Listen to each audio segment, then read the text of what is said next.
그래서 이제 여러 가지 논란이 있는데, 그래서 그 10조 원 복지 행정을 계획해서 10조 원을 줄이겠다. 이것도 거꾸로다. 복지 행정 비용이 더 늘어날 거다. 뭐 이렇게 되어 있습니다. 그래서 박근혜 세금을 좀 더 걷겠다. 물론 더 걷는 것이 예를 들어서 세율을 낮추어서 자영업자들의 지하경제를 양성하려고 그러면 세율을 낮추는 게 더 중요하거든요. 세율을 낮추어서 낼 수 있도록 만들고 한쪽은 당근을 주고 한쪽은 채찍을 들고 이제 쫓아야 제대로 이제 지하경제가 양성화되죠.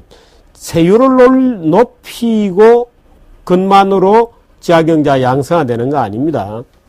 또 채찍만으로 지하경제가 양성화되는 것 아닙니다. 최근에는 실제로 여러분들도 식당 가면 맥주집 이런데 조그만 호프집 이런데 가면 현찰내면 깎아주잖아요. 그 깎아주는 만큼은 다 지하경제입니다.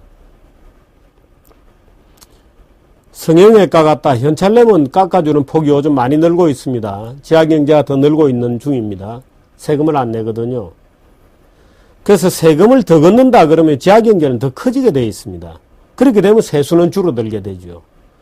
그래서 이제 이런 역설이 존재합니다. 그래서 적정하게 낮은 세율이 오히려 세수를 늘린다고 하는 역설이 생기게 되는 것인데, 그래서 세금 문제는 실제로 그것을 걷는 방법을 둘러싸고 굉장히 이제 여러 가지 이제 방법적인 이제 토론들이 존재하게 되는 것이죠.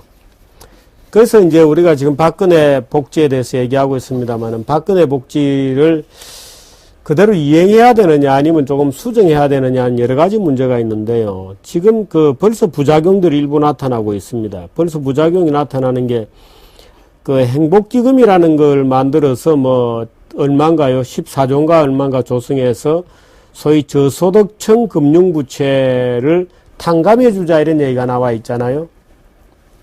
그럼 우리가 충분히 심정은 이해할 수 있죠. 대통령이 새로 그야말로 저소득층 중에 불가피하게 채무를 지어서 빚을 갚을 수 없고 정말 고생하는 사람들이 채무를 일거에 탕감해주고 리스케줄링 해주자는 것은 충분히 우리가 생각할 수 있는 대안입니다만은, 벌써 500만 원을 그렇게 빚지고 돈을 못 갚고 있는 사람에게 500만 원 더 빌려줄게 라는 브로커들이 굉장히 많습니다. 왜? 국가가 어차피 해줄 거니까. 국가가 해줄 거니까. 말하자면 모럴 해저드가 폭발하면서 당초 그렇게 빌려가서 신음하고 있는 돈이 10조 원이다. 서민들이 금융부채로 신음하고 있는 금액이 10조 원이다. 근데 지금 벌써 돈을 500만 원씩 더 빌려가라. 어차피 국가에서 탕감해 줄 것이므로 더 빌려가고 그 중에 일부를 나하고 나눠 먹자. 이렇게 나오는 겁니다. 이렇게 나오는 겁니다. 그럼 10조 원의 금융부채가 얼마로 불어날지 모릅니다, 지금. 그래서 행복기금이라고 뭘만가를 만들자 이렇게 되어 있는데, 벌써 일부 사금융기관들이나 무슨 조그만 이제 대부업체 이런 데서 돈을 더 빌려가라고 전화가 온다는 겁니다. 얼마가 늘어날지 모르죠. 그 다음에 또 보육원이 이렇게 되어 있습니다. 요즘 보육원이 무상보육 하지 않습니까? 20몇만 원씩 지원해준다. 20만 원, 25만 원인가요? 지원해준다.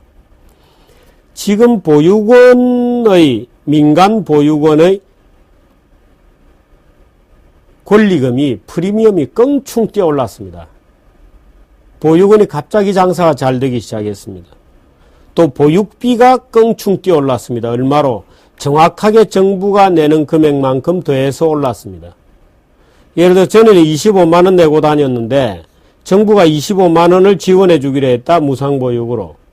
오케이. 그러면 내일자부터 50만 원으로 올라간다. 그럼 25만 원 더 늘어나는 건 뭐냐? 이건 영어를 더 가르쳐 준다든지 유아교육할 때 이중언어 생활을 해야 영어가 잘 된다. 하는 핑계로 영어 교습을 늘린다. 바이올린을 해준다 하면서 갑자기 가격이 25만 원이 더 늘어서 50만 원으로 올라가 붙는 겁니다. 그럼 내는 돈은 똑같죠. 내는 돈은 똑같습니다. 그래서 공짜 보육비라고 하는 것이 불러내는, 말하자면 이것을 우리가 복지탄력성이라고 부르는데요. 복지탄력성이 엄청나게 높아집니다. 노무현 정부 때 0세부터 6세 이하 어린아이는 입원비를 무조건 공짜로 해준다고 하다가 2년 만에 중단을 했거든요. 당연히 공짜로 해주니까 재정지출이 많아지죠.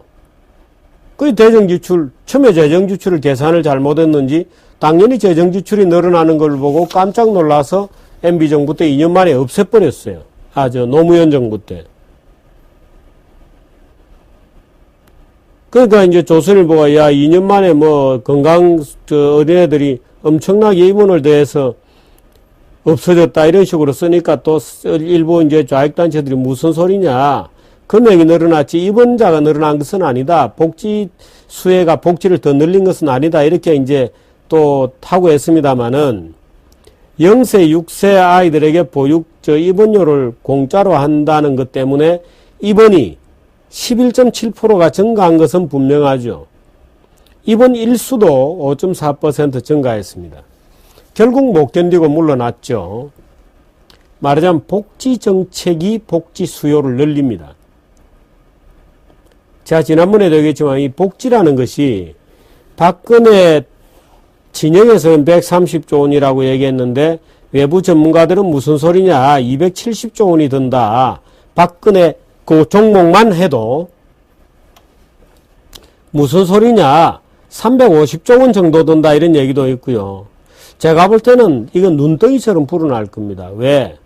복지 정책이 복지 수요를 폭발적으로 늘립니다. 1. 복지 탄력성이 높아진다. 예를 들어서 노무현 정부 때 이제 아까 조금 전에 얘기한 것처럼 만일에 문재인 후보가 주장하는 것처럼 1인당 의료비 상한액을 어떤 병원에 어떤 치료를 받더라도 1년에 100만 원만 내면은 완전히 공짜로 할 수 있도록 해주겠다. 100만 원만 내면 된다. 그러면 노인들은 이제 병원에 가서 살죠. 노인들이 다 병이 있잖아요. 생로병사잖아요. 노인들은 병이 있습니다. 100만 원만 내면 병원에서 간호원들의 조력을 받으면서 예쁜 간호원들이 시중을 받으면서 병원에서 먹고 살 수도 있죠.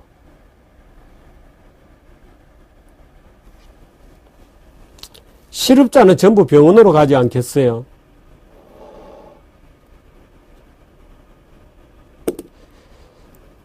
박근혜 4대 중증질환을 전액 무료로 해준다 이렇게 되어 있습니다.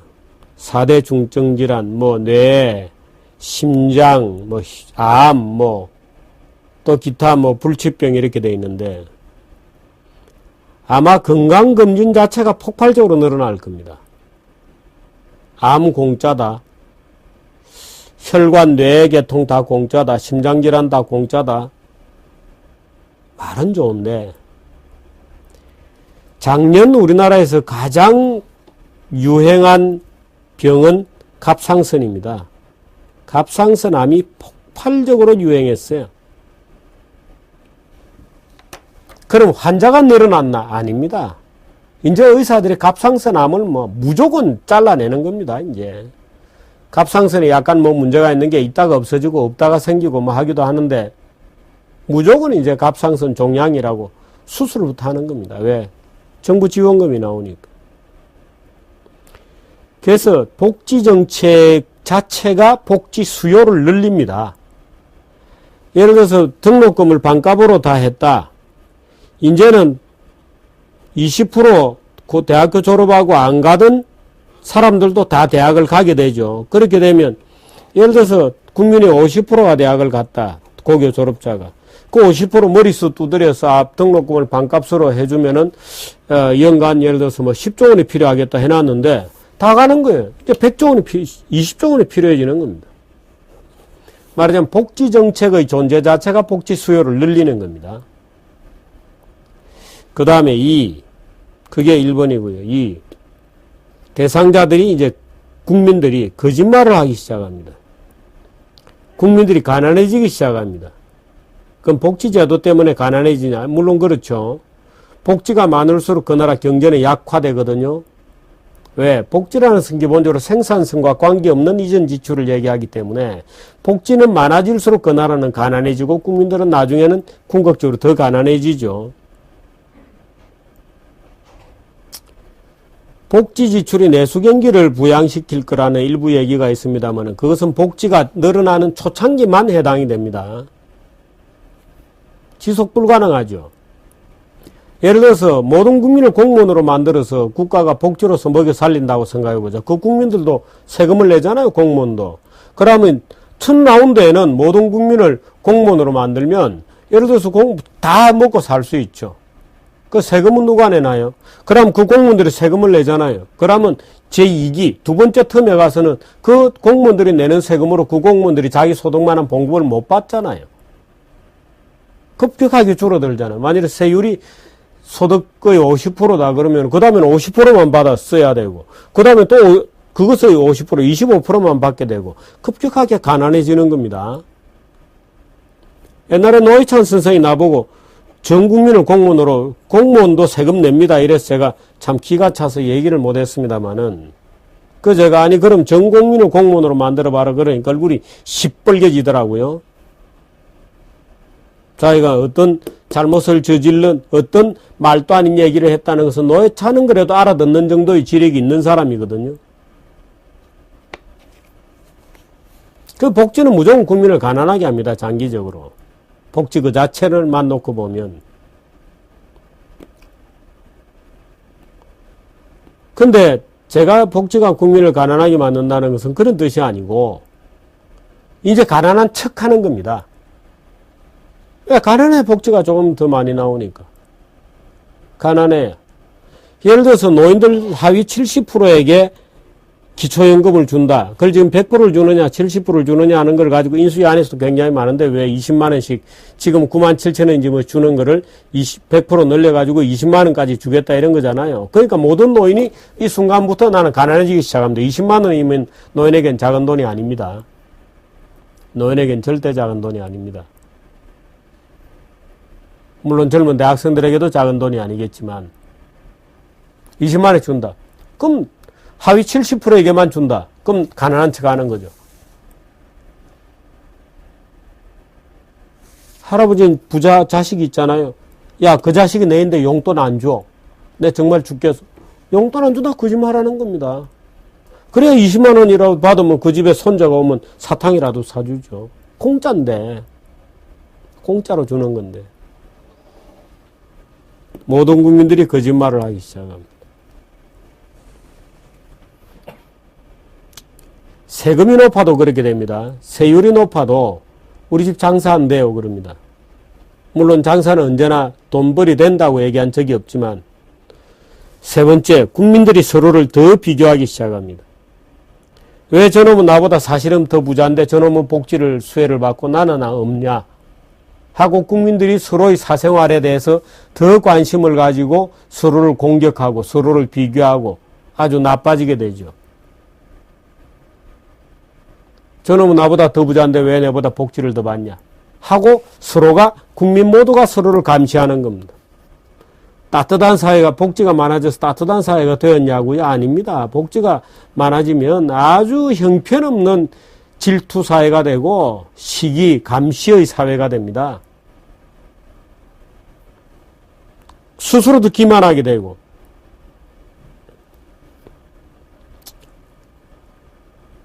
결국에는 박근혜 정부도 세금을 더 거둘 수 없을 경우에는 세금을 더 걷는 방법에 대해서는 제가 곧 한번 얘기를 하겠습니다. 우리나라에서 세금을 더 걷는 가장 확실한 방법은 부부 합산과세를 하는 겁니다. 부부 합산과세 한다 그러면 이제 여성단체들은 펄쩍 뛰겠습니다만은 빈부격차의 가장 큰 원인이 부부 고소득자 맞벌이들이거든요. 가구소득 비교할 때 우리 지금 양극화 이런 거 통일할 때 전부 가구소득입니다. 근데 가구소득별로 양극화의 가장 큰 요인은 잘 사는 사람일수록이 남편은 의사, 여자는 변호사 뭐 이런 겁니다. 남편은 교수, 여자는 고위공무원 이런 겁니다. 그래서 부부 소득을 합산해서 누진율로 때리면 제일 공평해지죠. 근데 좌익들 중에 그 얘기를 하는 인간은 아무도 없습니다. 왜? 대부분 여성단체가 진보를 자처하면서 진보파의 정치적 후원자가 되어 있거든요. 그러니까 야, 우리가 하는 거는 정말 야비한 인간들이죠. 부부 합산과세를 주장하는 지식인을 저는 본 적이 없습니다. 부부 합산과세를 지지하는 지식인을 거의 못 봤습니다. 몇 사람 있기는 합니다만은. 그래서 나중에 그 얘기를 한번 본격적으로 드리겠습니다만은, 그래서 복지정책의 나쁜 점, 기본적으로 복지정책의 존재 자체가 복지 수요를 늘리는데 이 탄력성이 높아진다. 이 국민들이 가난한 척하기 시작한다. 3. 국민을 서로 간에 비교하고 질투하고 시기하고 감시하도록 만든다. 그게 이제 시작이 되었습니다. 박근혜 정부와 더불어서. 결국에는 박근혜 정부도 아마 세금 문제에서 도망가는 유일한 방법은 국민들에게 세금을 더 걷지 않는 것처럼 보이는 유일한 방법은 국가부채를 내는 방법밖에는 도리가 없습니다. 국가부채를 낼 것이다. 우리나라 국가부채는 GDP의 30%가 아직은 안 됩니다. 급속히 늘어나기 시작하겠죠, 이제. 국가부채는 젊은 애들로부터 돈을 걷어서 노인들이 나누어 먹는 시스템입니다. 국가부채는.